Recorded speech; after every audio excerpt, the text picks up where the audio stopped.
क्षुधार्थ रंती देव ने दिया करस्त थाल भी, तथा दधीचि ने दिया परार्थ अस्थि जाल भी। उसी नर क्षितिज ने स्वमांस दान भी दिया, सहर्ष वीर कर्ण ने शरीर चर्म भी दिया। अनित्य देह के लिए अनादि जीव क्या डरे, अब वही मनुष्य है जो मनुष्य के लिए मरे। मैथिली शरण गुप्त की भावनाओं को देखिए कि मनुष्य को उन्होंने जगाया, उनको आत्मज्ञान दिया कि मनुष्य रूपी जोनी में जब पैदा हुए हो तो इस संसार में जितने भी जीव हैं सर्वोपरि तुम प्राणी हो जो मनुष्य के रूप में आए हो।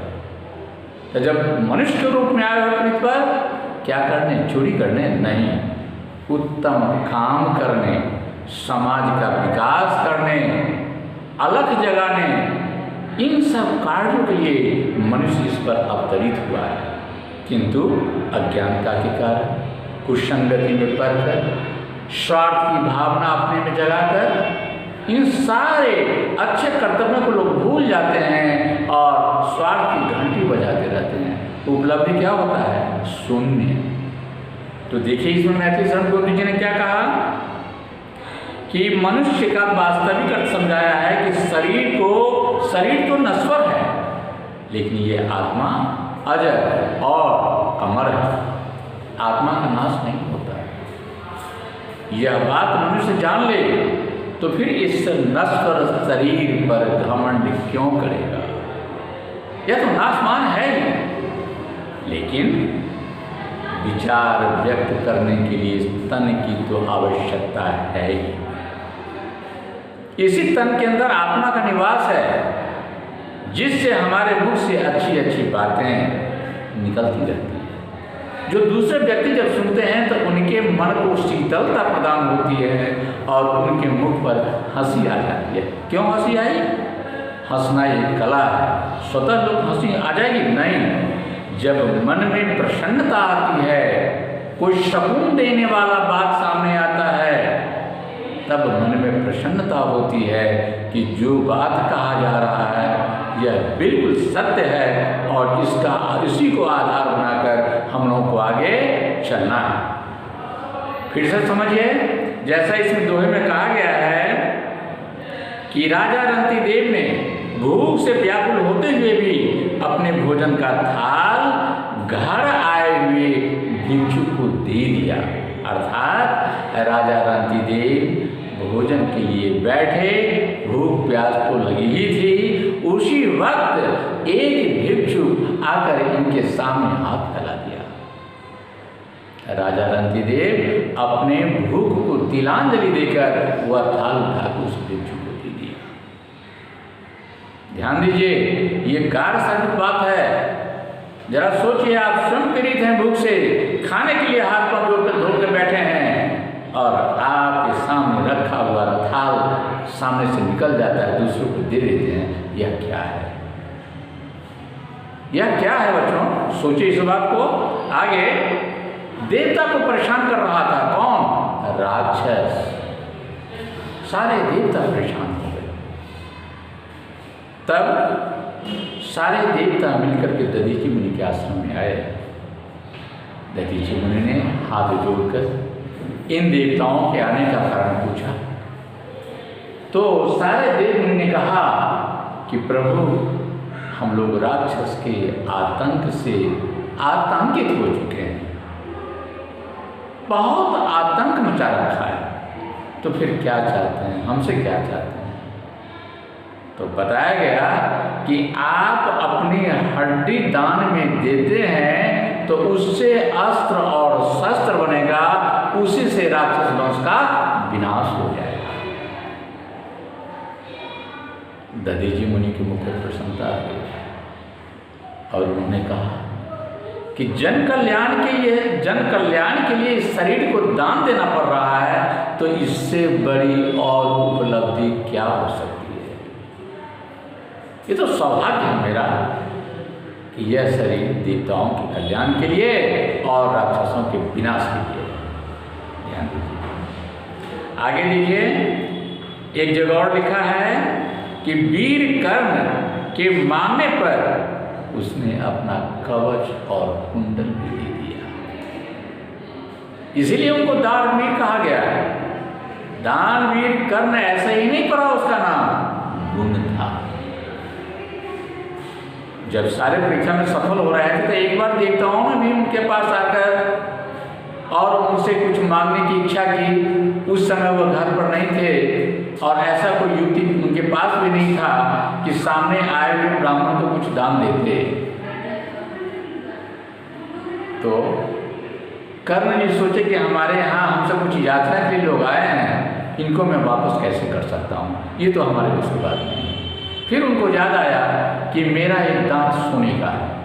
झट उसने अपने दांत को तोड़ के ऋषि को दे दिया। यानी आज सामने आए हुए जो अभ्यागत थे, जो परीक्षा लेने के लिए ऋषि मुनि आए थे, उनको दे दिया। ऋषि मुनि भी बहुत चालाक थे, देवता भी बहुत चालाक थे। उन्होंने कहा कि कर्ण, ये लहू से लिपटा हुआ दांत है, मैं इसको ग्रहण नहीं कर सकता। कर्ण के दिमाग के तेज थे ही, झट उन्होंने साफ किया और साफ सुथरा करके उनके सामने कर दिया। और इस प्रकार अपने दान विद्या में वह प्रवीण हो गए, पास कर गए और देवताओं का आशीर्वाद। प्यारे बच्चों, ये जो आपको पढ़ाया जाता है या पढ़ते हैं या कहानी, कविता, लेख आदि में कहा जाता है कि पढ़िए। क्यों? पढ़ने का मतलब है जो पढ़िएगा तो उसका सारांश, उनके अंदर जो भाव है, जो विचार है, जो सार्थक तत्व है, वह आप समझ पाएंगे और फिर अपने शरीर का मूल्य आप समझ सकेंगे कि मैं मानव होकर इस पृथ्वी पर आया हूँ तो मेरा कर्तव्य क्या है। अब तो शायद समझ गया होगा कि मैथिली शरण गुप्त जी के अंदर कौन सी भावना थी और कैसे मोड़ पड़ी इनके मन के अंदर की ये भावना सामने आई, जो मैं आप तक उनकी बात को पहुंचा। आगे देखिए, सहानुभूति चाहिए, महाविभूति है ये, वशीकृता सदैव है, बनी हुई स्वयं सही। वृद्धवार बुद्ध का दया प्रवाह में बहा, अब विनीत लोग पर्व क्या न सामने झुका रहा। वही उदार है परोपकार को करे, वही मनुष्य है जो मनुष्य के लिए करे। देखिए इनका हर लाइन, हर दोहा, हर छंद एक दूसरे से कम नहीं है। कड़ी पर कड़ी जुड़ता है तब क्या बन जाता है? एक सीढ़ी बन जाता है, एक चैन बन जाता है। अब कोई कड़ी कमजोर हो जाए तो चैन कमजोर ही रहता है। अब देखिए इसमें उन्होंने क्या कहा, ये समझिए। तो कवि ने सहानुभूति को मनुष्य की सबसे बड़ी पूंजी कहा गया है, क्योंकि यही गुण मनुष्य को महान, उदार और सर्वप्रिय बनाता है। इसी के कारण सारी दुनिया मनुष्य के बस में हो जाती है। दूसरों के साथ दया, करुणा, सहानुभूति का व्यवहार करके धरती को बस में किया जाता है। अब देखिए यहाँ 3 शब्द आया है, दया, करुणा, सहानुभूति और व्यवहार। दया राक्षस के पास में होगा, उदारता राक्षस के पास में होगा नहीं होगा, करुणा उसके पास में होगा नहीं होगा। एक मनुष्य जाति ही एक ऐसा है कि प्रभु ने मनुष्य के अंदर सारी भावनाएं भर दी, सारी भावनाएं भर दी। और बुद्धि तो उन्होंने दिया ही कि इस मस्तिष्क पटल को खोलो, साफ करो और इसके अंदर देखो कि कौन कौन सा रत्न है, उसको निकालो और जीवन में उसका उपयोग करो। अंग्रेजी में बहुत पहले हम लोग पढ़े हुए थे कि sympathy is greater than the goal. इसका अर्थ समझे, सहानुभूति सोना से ज़्यादा महत्वपूर्ण माना गया। क्यों? जबकि अभी के दौर में आप देखेंगे कि हर व्यक्ति सोना के पीछे दौड़ रहा है, चाहे समाज के किसी भी वर्ग से हो। मैं किसी वर्ग, खास वर्ग का नाम लेना नहीं चाहता, लेकिन हर के मन में होती है कि द्रव्य के रूप में कुछ सोना मेरे पास रहे तो ज़्यादा अच्छा है। खास के महिलाओं को अगर कहा जाए कि 4 दिन खाना बंद कर देंगे तब तुमको सोना का नथिया देंगे तो कहेगी हम 1 सप्ताह नहीं, लेकिन सोना हमको चाहिए तो चाहिए। तो सोना का ये महत्व है, लेकिन नहीं, सोना मूल्यवान नहीं है। मूल्यवान आपका क्या है? सिंपैथी, सहानुभूति। सहानुभूति के द्वारा आप समस्त समाज को अपने अधीन कर सकते हैं, आशीर्वाद प्राप्त कर सकते हैं। और जब समाज का आशीर्वाद प्राप्त हो गया तो वहाँ कुछ सोना को ठाड़ने का भी जगह मिलेगा क्या? सोना पहनने से आदमी का चेहरा हमारा सुंदर लगेगा देखने में? यह तो कृत्रिम है। जिसके पास में ज्ञान का भाव होता है, गहराई होता है, समाज सेवी होता है, समाज उसको तलती में उठा के रखता है। इसलिए अपने विचार को पवित्र रखिए, भावना सही होनी चाहिए, दृष्टि आपकी जो है देखने की वह पवित्र होनी चाहिए। बहुत अच्छा दृष्टि शब्द मेरे आ गया, नॉलेज में एक बार मैं बता देता हूँ। सारी गंदगी हमको इसी दृष्टि के द्वारा ही मानस पटल में जाता है, मन के अंदर सारी दृष्टि। कहिएगा कैसे? तो अपनी माँ बहन को जब हम देखते हैं तो वहाँ पर सर झुका लेते हैं। क्यों? तो मन में आता है बेचारी ये हमारी माँ। लेकिन वही जब माँ बहन नहीं, माँ बहन के स्थान पर किसी अन्य को देखते हैं तो मन में लालच आ जाती है, और जैसे ही लालच पनपा तो दुर्बुद्धि मन में समा गया। नज़र से सारा गुने हम खोजना शुरू कर देते हैं। तो सारा दोष कहाँ? दृष्टि में है। इसीलिए नज़र को पवित्र रखिए। और जब नज़र को पवित्र रखिएगा तो सारा संसार ही आपका है। आज क्या वजह है कि लाख कष्ट या चोरी चमारी या क्या कहते हैं जीवन भर जो किसी का कल्याण भी न किया हो, लेकिन अंतिम समय में वो गंगा माई के शरण में जाता है। क्यों जाता है? एक पौराणिक व्यवस्था है, एक आस्था है, एक विश्वास है कि जीवन भर हमने जो कर्म किया तो माता के शरण में जाते हैं, आशीर्वाद मांगने की हमसे अभियान का बस बहुत बड़ी भूल हुई माँ, अब क्षमा करो, आशीर्वाद दो और अपने शरण में मुझे दे दो, हमारा सब पाप दूर कर दो। क्यों? लास्ट आवर में उनको ज्ञान हुआ कि हमने गलती की। लेकिन जरा सोचिए, अब पछतावा क्या करे, चिड़िया चुग गई थी। या एक और कहावत है, का वर्षा जब खेत सुहाना, यानी खेत जब सूख गया तो बारिश हो तो क्या होगा? तो प्यारे बच्चों, एक से एक विद्वानों ने टिप्पणी की है, उदाहरण दिया है। उस उदाहरणों को देखते हुए उसमें से एक दो भी आप अपना लेंगे तो आपका जीवन सार्थक हो जाएगा। पीछे मुड़ के देखने की आवश्यकता नहीं होगी। खैर चलिए आगे दूसरे पर हम लोग चलते हैं। जब क्लास खुलेगी, रेगुलर क्लास होगा, वहाँ भी अगर कोई समस्या आपके पास पैदा होता है तो हमसे पूछेंगे और स्पष्टीकरण दे के मैं बताऊंगा।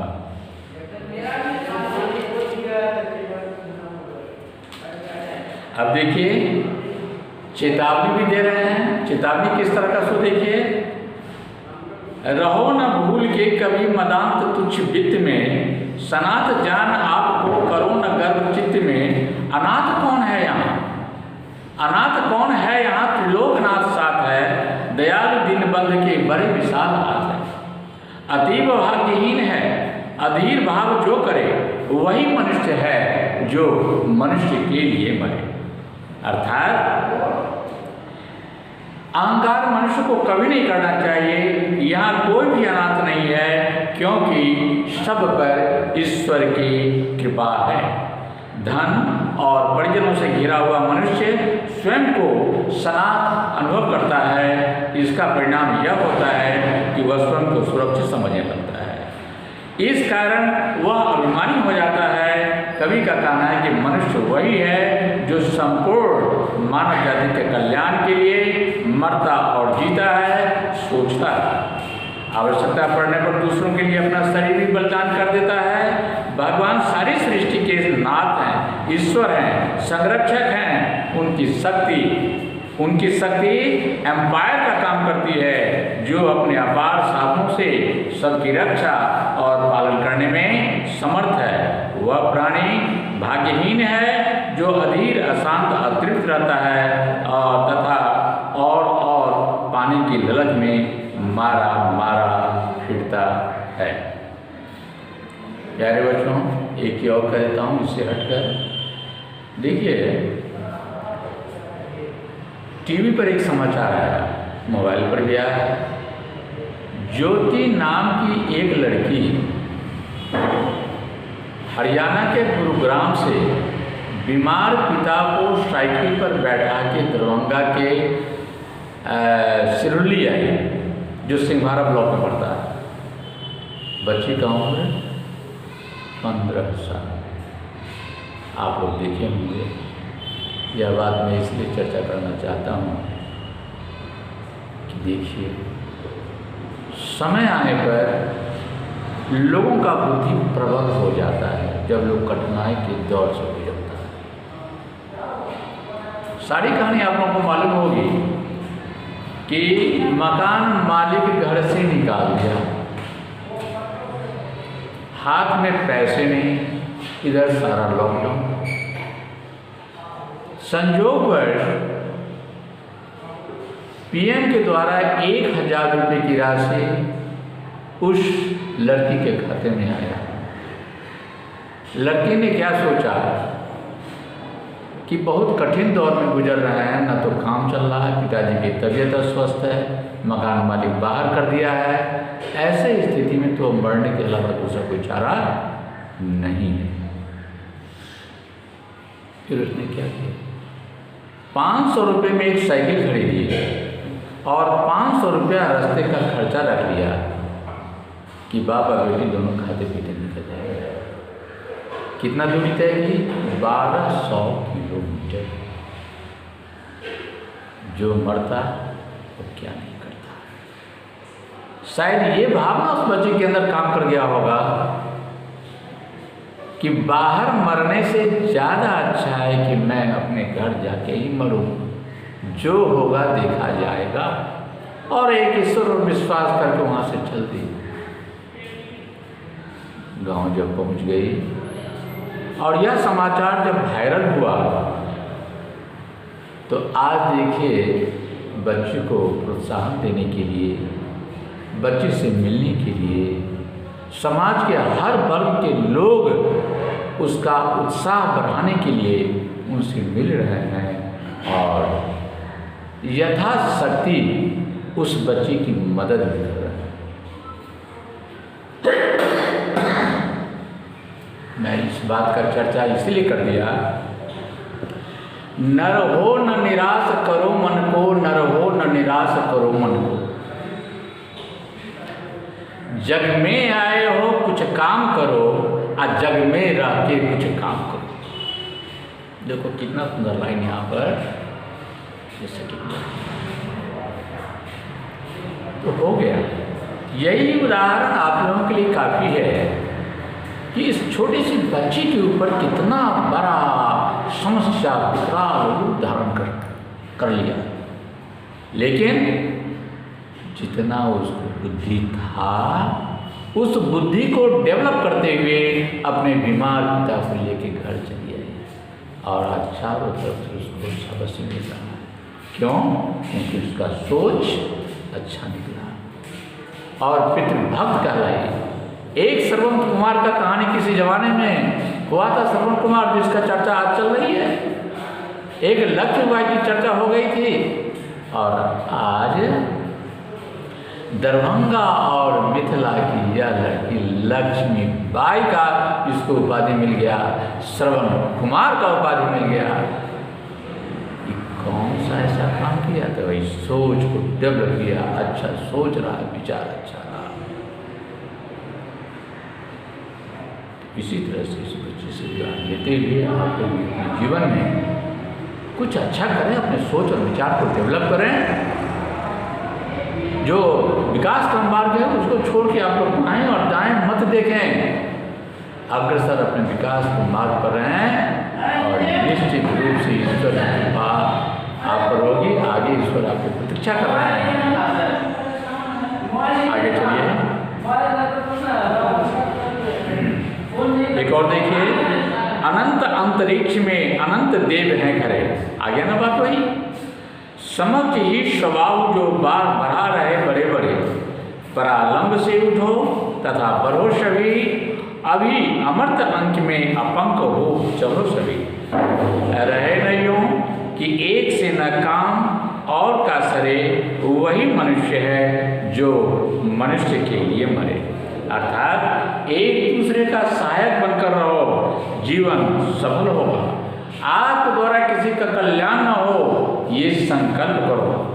जीवन में सफलता प्राप्त की जा सके, इस दुनिया में महान काम करने वाले असंख्य लोग हैं। परोपकार के लिए जीना, और परोपकार के लिए जीना क्या कहलाता है? वह देवता तुल्य कहलाता है। और लोगों की इस दुनिया में कमी नहीं है, कितनी ऐसे देवों से इतिहास भरा पड़ा। देवता भी मनुष्यों को परोपकार, करुणा, दया और मनुष्यता का जीवन जीकर अपना उत्थान करने की सीख दे रहे हैं। ऐसे व्यक्ति स्वयं में भी देवता हो जाते हैं और लोगों द्वारा पूजे जाते हैं। कभी मनुष्य की प्रेरणा देते हुए कहता है कि तुम एक दूसरे के सहयोग से महान कार्य करो और निर्मल जीवन बिताओ। ऐसा जीवन जीना व्यर्थ है जो दूसरे का काम बिल्कुल ना हो। तुम औरों के काम आने के लिए जियो और मरो। जो अपने लिए जीता है वह तो स्वार्थी कहलाता है। तो ऐसे स्वार्थी मनुष्य को इस संसार में जीने का कोई हक नहीं है।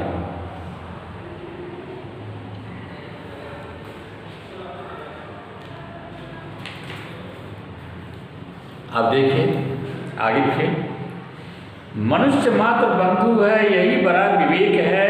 पुराण पुरुष स्वयं रूपिता प्रसिद्ध एक है। अफलानुसार कर्म के अवश्य बाह्य भेद है, परंतु अंतरैक्य में प्रमाणभूत भेद है। अनर्थ है कि बंधु ही न बंधु की व्यथा करे, और वही मनुष्य है जो मनुष्य के लिए मरे। इन पंक्तियों में कवि ने क्या कहा कि संसार में विवेकी मनुष्य वही है जो विश्व के सभी प्राणियों को अपना बंधु माने। अर्थात अब सारा संसार कहता नहीं, दुनिया हो गई मुट्ठी में। क्यों? मोबाइल एक ऐसा टेक्निक ला दिया कि बैठे बैठे सारा दुनिया का समाचार आप देख रहे हैं। तो सारा दुनिया आपकी मुट्ठी में तो हो गया। तो मनुष्य की सफलता का सबसे बड़ा प्रमाण यही है कि हम सबको जन्म देने वाला ईश्वर एक ही है। पुराणों के अनुसार वही सृष्टि के जन्म देने वाले एकमात्र पुरुष हैं, वह स्वयं अजन्मा है। संसार में कर्म फल के अनुसार विविध रूप हैं। ये क्या कहते हैं, भगवान कृष्ण ने क्या कहा? उन्होंने कहा कि कर्मध्येवादिका रस्ते माँ फलेषु कदाचन। भगवान कृष्ण ने कहा कि हे मानव, तुमको अपने कर्तव्य करने का ही तुमको अधिकार दिया गया है, फल करने। क्यों? जैसा कर्तव्य करोगे उसके मुताबिक तुम्हें फल की प्राप्ति होगी। उनमें से एक चेतना, एक ही प्राण और एक ही ईश्वर समाया है। कवि के अनुसार सबसे बड़ा अर्थ यही है कि कोई मनुष्य समर्थ होते हुए भी अपने बंधुओं की व्यथा न करे, वह निष्ठुर, क्रूर और स्वार्थी बना रहे। मनुष्य को चाहिए कि वह बाहरी रंग रूपों को महत्व न देकर सभी मनुष्य को अपना बंधु माने और सबको एक पिता की संतान माने। अब आ गया ये लास्ट है कि कि चलो अभिष्ट मार्ग में सहर्ष खेलते हुए, विपत्ति विघ्न जो पड़े उन्हें ढकेलते हुए, घटे न हेल मेल हाँ, बढ़े न भिन्नता कभी, अतर्क एक पंथ के सतर्क पंथ हो सभी, और तभी समर्थ भाव है तारा तारता हुआ तरे, वही मनुष्य है जो मनुष्य के लिए मरे। कभी एक दूसरे की बाधाओं को दूर करते हुए आगे बढ़ने के लिए प्रेरित करता है और कहता है कि हर व्यक्ति अपनी इच्छा और रुचि के अनुसार अपना लक्ष्य निर्धारित करे, परंतु सबका अंतिम लक्ष्य क्या होना चाहिए? मानव जाति की कल्याण, मानव जाति की एकता। इसलिए अपने जीवन लक्ष्य को प्राप्त करने के लिए हंसते खेलते आगे बढ़ो। रास्ते में जो भी विपत्ति आए उससे विचलित नहीं होना है, अपने लक्ष्य की प्राप्ति करना है। आपस में सभी से प्यार बना रहे, वह कभी कम न हो, तर्क से परे होकर सभी अपनी मंजिल को पाने के लिए सावधानीपूर्वक आगे बढ़ें। मनुष्य वही है जो मनुष्य के लिए मरे। इस प्रकार ये पाठ आपका पूरा होता है। धन्यवाद।